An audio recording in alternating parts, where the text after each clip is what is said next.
స్తోత్రాలు చెల్లిస్తున్నాను నాయన. నేను పాపమును బట్టి నీకు నేను దూరం అయిపోయాను. తిరిగి నన్ను నీకు దగ్గరగా చేసుకోవడానికి నాయన స్తోత్రాలు చెల్లిస్తున్నాను దేవా. నన్ను తిరిగి నీ దగ్గరగా అంగీకరించాను.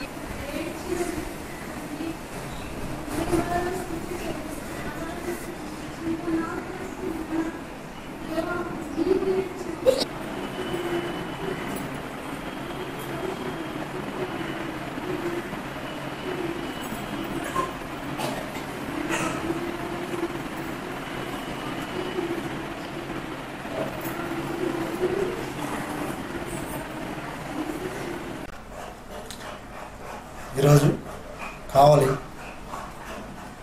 తొమ్మిదిగొండ బస్ స్టాండ్లోని ఎలిమెంటరీ స్కూల్లో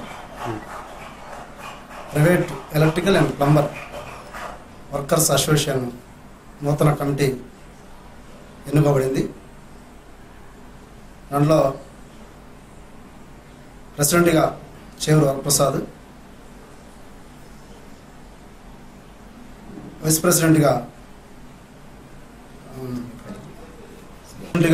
సయ్యద్ కరీం బాషా, షేక్ బాజీ ఎన్నుకోబడ్డారు. తర్వాత ప్రధాన కార్యదర్శిగా షేక్ అబీద్, ట్రెజరర్గా నెల్లూరు సురేంద్ర కుమార్, ఇంకా కొంతమంది కార్యవర్గ సభ్యుల్ని ఎన్నుకున్నాం. ఈరోజు ఈ అసోసియేషన్ ఏర్పరచడానికి కారణం వర్కర్స్కి సరైన అవగాహన లేక వారికి ప్రభుత్వం నుంచే వచ్చే కొన్ని పథకాలు వాళ్ళ దాకా చేరుకోలేకపోతున్నాయి.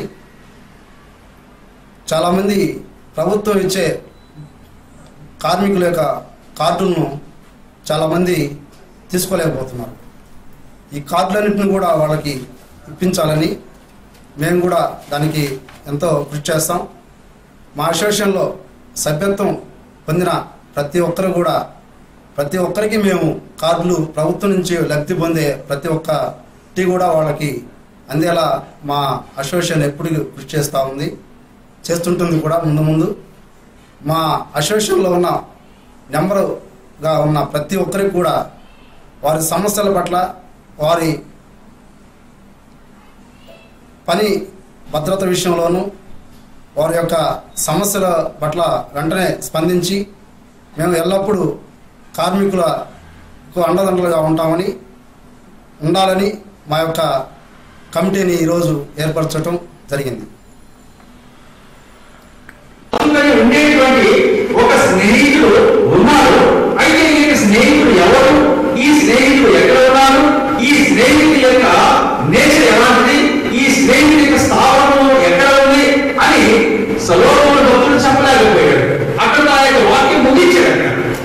అయితే నూతన నిబంధనలో మనం గమనిస్తున్నప్పుడు ఇందాక మనం చదువుకున్నటువంటి వాక్య భాగంలో అక్కడ ఉన్నారు స్నేహితుడు. ఆ స్నేహితుడు ఎవరు అంటే ఆయన పరలోకముల నుండి భూమికి మనిషిగా నరరూపిగా దిగి వచ్చినటువంటి ప్రభువైన క్రీస్తు. ఆయన ఒక నిజమైనటువంటి స్నేహితుడు.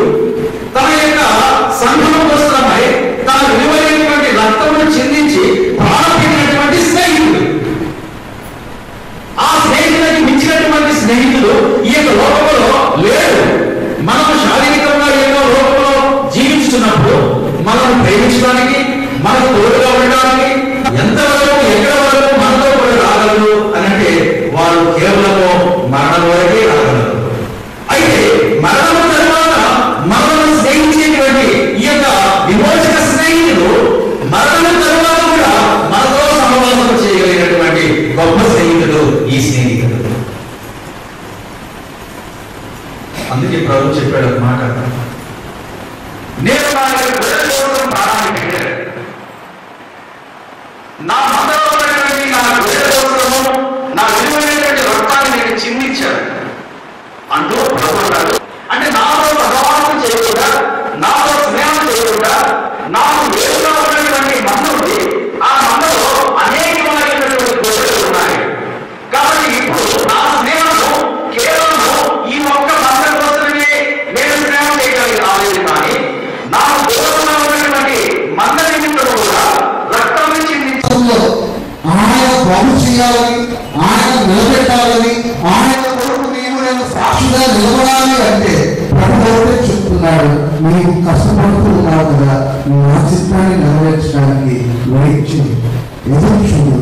ఆ యొక్క యేసేపు జీవితంలో కూడా ఈ యొక్క అపరిస్థితైన పౌరులని ఆయన కూడా తన జీవితంలో ఒక సత్యాన్ని తెలుసుకున్నాడు. అధ్యాయం 20వ చూడండి.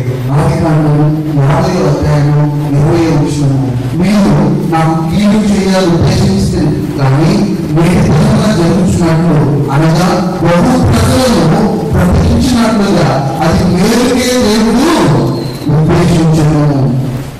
దేవుడి ఉద్దేశాలు యేసేపు జీవితంలో మనం గమనిస్తే ఆయన తండ్రి చేత ప్రేమించబడ్డాడు, సహోదరుల చేత ద్వేషించబడ్డాడు, తండ్రి చేత గొప్పగా మంచి దుస్తులు ధరింప చేయబడ్డాడు, కానీ సహోదరులు అన్ని తీసివేశారు.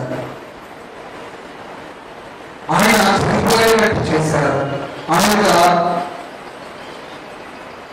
బాధలో అతను పనిచేశారు, మరలా లేపారు, బానిసగా అమ్మేశారు, బానిసత్వంలో వెళ్ళాడు. అక్కడ ఒక దగ్గర వస్తే ఒకరు చనిపోతారని, ఒకరు బాగుపడాలని చెప్పాడు. బాగుపడాలని చెప్పాడు. అయ్యా నన్ను జ్ఞాపకం చేసుకోమన్నప్పుడు ఆ యొక్క 40:23లో ఆ ప్రాణ దయాలు అధిపతి ఏం చేస్తాడంటే మర్చిపోతాడు. అదే